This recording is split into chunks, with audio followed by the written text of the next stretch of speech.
Hi, many of you might know me. My name's Dana. I'm one of the dietitians at Diabetes SA, and today I've also got my colleague here, Danielle. Hi everyone, I'm Danielle and I'm the Health Promotions Officer here at Diabetes SA as well. Now, over the next 20 minutes or so, we're going to be doing two really tasty and very easy dishes for you to go home and try.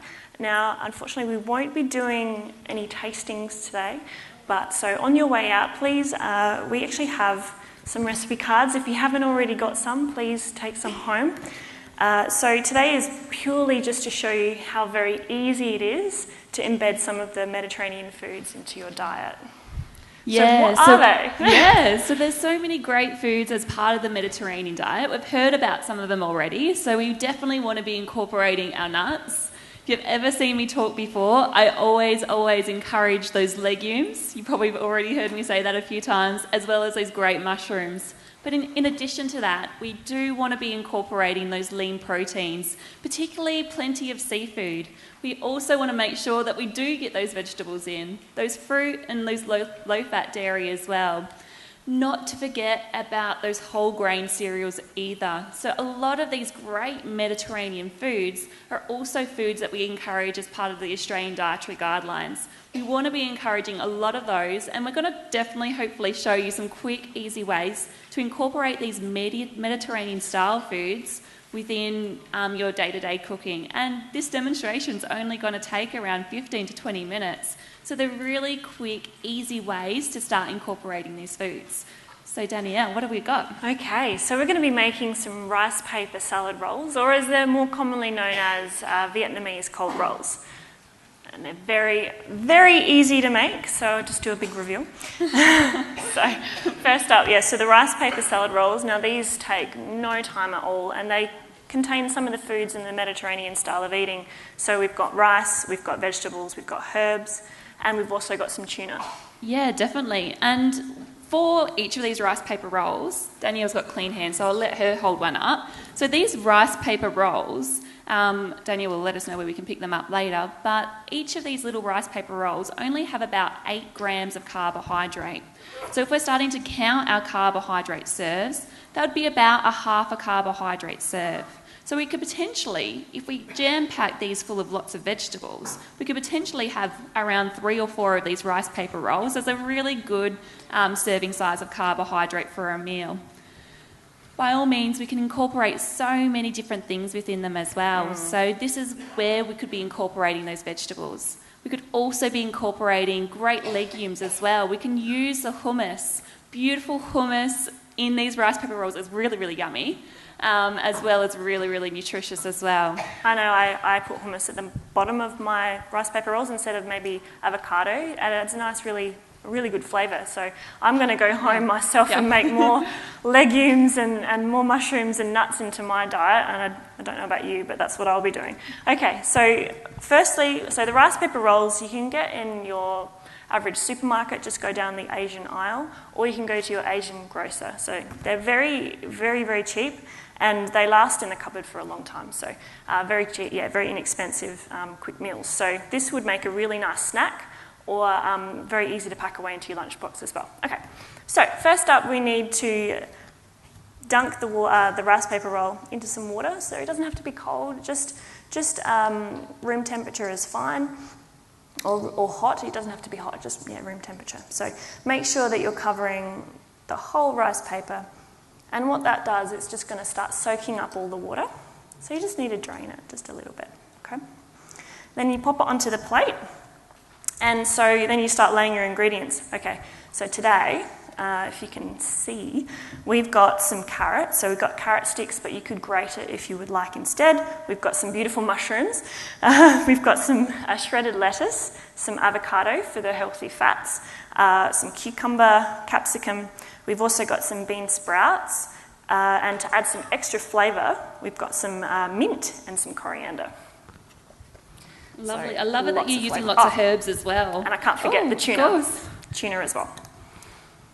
Beautiful. So those lovely herbs, I definitely always encourage plenty of those herbs. Like Glenn was saying, by all means, we can potentially add quite a lot of salt into our foods. But by incorporating things like herbs, we can reduce how much salt that we're having by, including more herbs, Absolutely. but they'll still be really, really tasty. Definitely. So as we've been speaking, the rice paper has started to soften and it's almost ready, okay?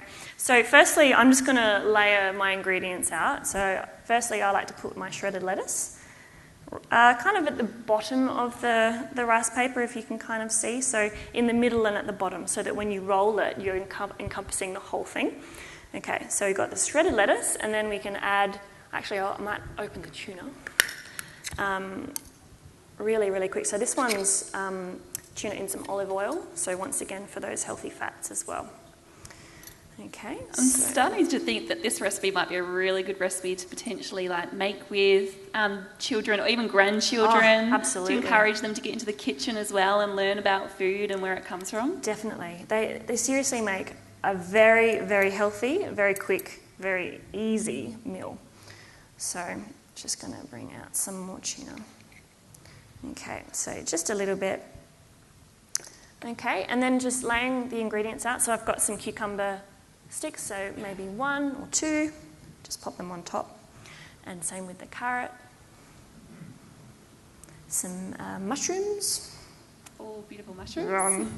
Some avocado. And some capsicum. So you can see lots of different colours here, so all different benefits to you and your body.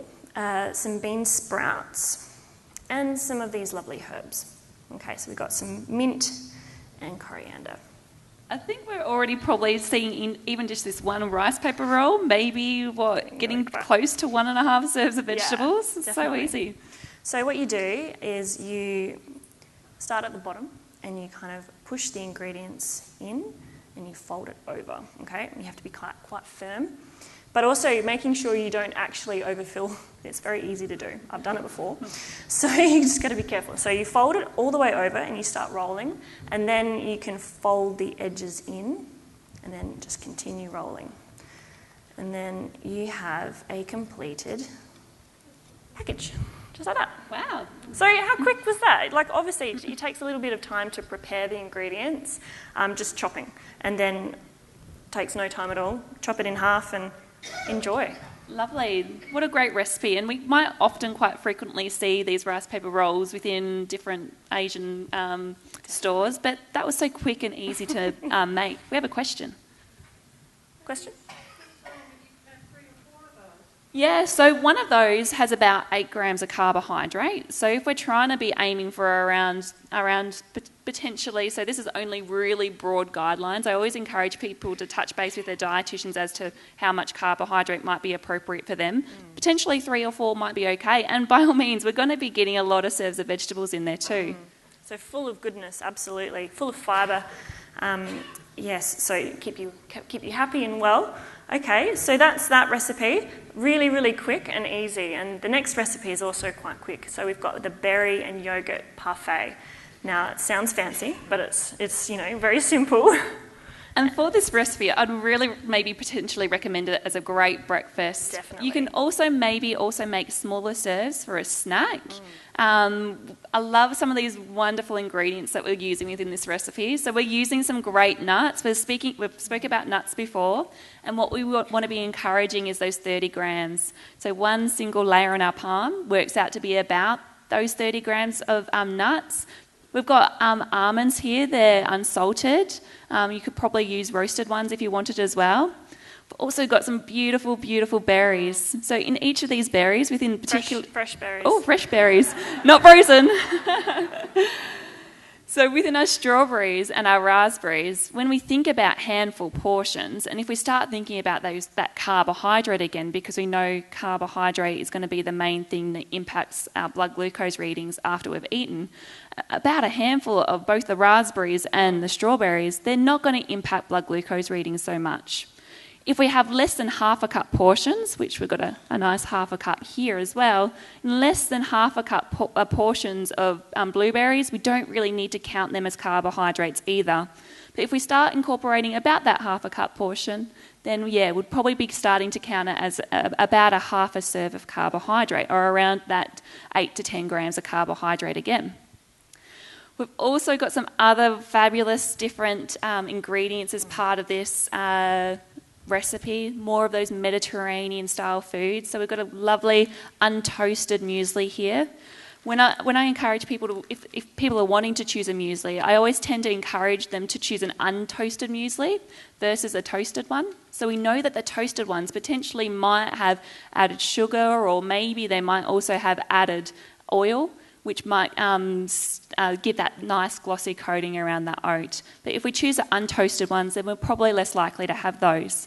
Definitely we want to be incorporating our grain-based foods. The only thing for someone with diabetes is that we might start thinking about what kind of portion that we have, because it definitely does contain carbohydrate and it's going to impact our blood glucose readings. I'll let you get started, Danielle. Sure. But we'll talk about yoghurt soon. Easy. Okay, so you'll see how easy this recipe is. Okay, so now this recipe is for 2 people, okay? So what we first need to do is, using our half cup measurement, so we're going to have a half a cup of muesli for 2 people. So in we go. Okay, so what you need to do is you need to start off by putting a little bit of muesli at the bottom of a glass, you know, just a little glass like this, and this is a nice snack, okay? So just a little bit at the bottom, and then we're going to use our reduced fat yoghurt. We've actually got vanilla yoghurt today as well. So I've actually got my other half cup. Oh, sorry, I stole it. That's all right. So we've So got another half a cup. beautiful low-fat yogurt here. And when we're trying to choose a yogurt, I always try to encourage people to choose a lower fat one, fat variety. What I say is, generally, if we have a yogurt less than 2 grams of fat per 100 grams, when we look on those tiny little nutrition information panels, that might relate to a healthier option. Some yogurts might have added sugar in them as well, so depending on the variety of yogurt that we choose, the carbohydrate content can vary a little bit.